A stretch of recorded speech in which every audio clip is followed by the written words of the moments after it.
Content creation को हमने एक बेलगाम घोड़ा बना दिया है। कोई भी कहीं से भी कंटेंट क्रिएट करता है, ऐप पर डालता है और वो सोशल मीडिया ऐप उसके कंटेंट को डिसैमिन कर देती है पूरी दुनिया में, और वो जितना अनएथिकल होगा उतना ज़्यादा वायरल होगा, उतना ज़्यादा शेयर होगा।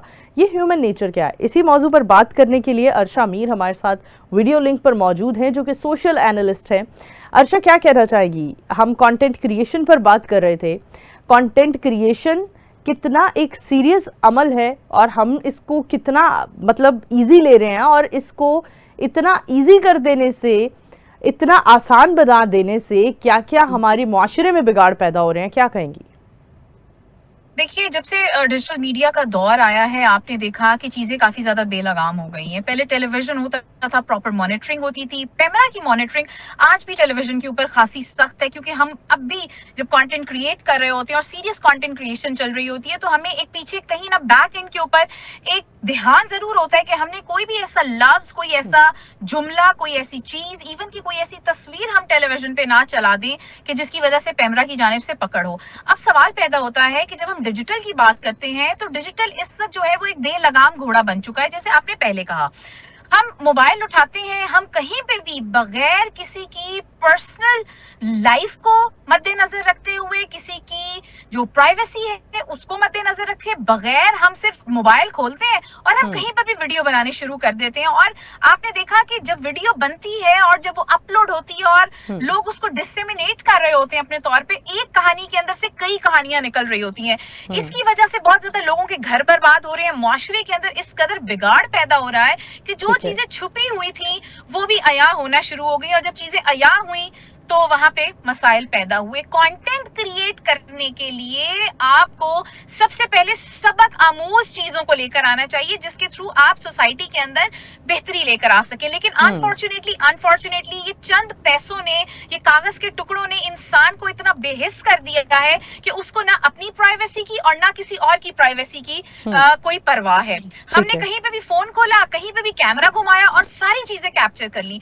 उस एक वीडियो के अंदर 10,000 स्टोरीज आपको मिलेंगी जो कि शायद हमें अयान नहीं करनी, लेकिन किसी की पर्सनल लाइफ डिस्टर्ब हो रही है, किसी की प्राइवेसी जो है उसको डिस्टर्ब किया जा रहा है। मैं समझती हूँ कि पैमरा की तरह की एक अथॉरिटी डिजिटल के लिए बननी चाहिए, जो इन लोगों पे मॉनिटरिंग लगाए और किसी किस्म की जो टिकटॉक लाइव पे बैठकर ये जो गालम गलोच, ये जो एक अजीब नाजेबा गुफ्तगू चल रही होती है, क्या ये हमारे मुआशरे की माओ ने हमें ये सिखाया है?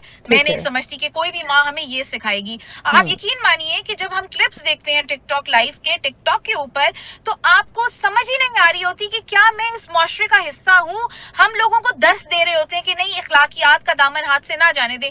ठीक है, लेकिन इस कदर हमने इखलाकियात से दूर हो गए हैं, हमारे बच्चे, हमारे नौजवान, उनको ट्रैक पे लाने के लिए इस वक्त हमें बहुत ज्यादा काम करने की जरूरत है। पहली दरसगाह माँ, कॉलेज, यूनिवर्सिटी, स्कूल के असातिज़ा को काम करने की बहुत जरूरत है। और फिर मैं समझती हूँ कि हुकूमत को इसके ऊपर मॉनिटरिंग लगानी चाहिए कि अगर इसी तरह की नाजेबा गुफ्तगू, नाजेबा वीडियोस, नाजेबा हरकत सामने आती रही, तो आप सोचिए कि हमारी आने वाली नस्लें क्या सीखेंगी और आगे जाके वो क्या एग्जीक्यूट करेंगी। ठीक है अर्शा, मैं फाइनल आपसे ये भी जानना चाहूंगी, हम कभी देखा करते थे किसी भी करंट अफेयर्स के शो में, टॉक शो में, पॉलिटिशियंस को झगड़ा देना, लड़वा देना, ये एक रेटिंग का बाइस बनता था। आज हम देख रहे हैं कि digital media, Namvar main stream media के ही जो डिजिटल प्लेटफॉर्म्स हैं, उन्होंने ही एक दस्तूर अपना लिया है कि अपने पॉडकास्ट में, अपने शोज़ में किसी भी नामवर पर्सनालिटी को बुलाकर उसकी अच्छी खासी बेइज्जती करके, उसकी पर्सनल लाइफ को डिस्कस करके अपना मंजन बेचा जा रहा है। क्या कहना चाहेंगी आप? ये जो मेन स्ट्रीम मीडिया से भी, हमने मेन स्ट्रीम मीडिया में भी बड़ी अनएथिकल हरकतें होती देखी हैं, लेकिन अब जब सोशल मीडिया का दौर आया है, तो सोशल मीडिया के दौर में तो हद पार हो चुकी है, तमाम हदें पार हो चुकी हैं। क्या कहती हैं, ये क्या साइकी है? ये कौन लोग होते हैं जो इस तरह के आइडियाज़ जनरेट करते हैं, चाहे वो मेन स्ट्रीम मीडिया हुआ करता था या अब सोशल मीडिया है? क्या कहेंगी इस पर?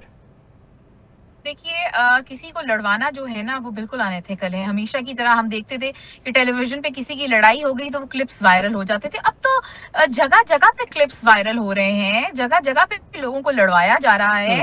इवन के लोगों के घरों की लड़ाई को आप जब सोशल मीडिया पे लेकर आएंगे, ठीक है। आप उनकी पर्सनल लाइफ को डिस्कस करेंगे। और मैंने ये देखा है यहाँ पे अखलाकियात का दामन तो ये है, या अखलाकियात का पैमाना यहाँ तक पहुंच चुका है कि लोग अब अपनी प्राइवेसी को हर्ट होते हुए खुद देख के एंजॉय कर रहे होते हैं। क्यों? क्योंकि उससे उनको फेम मिल रहा होता है, वो वायरल हो रहे होते हैं, ओवरनाइट जो है वायरलिटी आ रही होती है, ठीक और है। उनको लगता है कि वो पूरी दुनिया में मशहूर हो गए हैं, और मैं की जो एक गेम है वो चल पड़ी है।